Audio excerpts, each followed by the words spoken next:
ও beauty রে,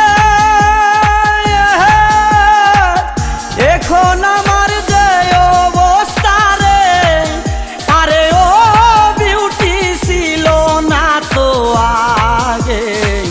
তোর সাথে কেউ কথা কইলে খারাপ কেন লাগে বিউটি রে, তোর সাথে কেউ কথা কইলে খারাপ কেন লাগে।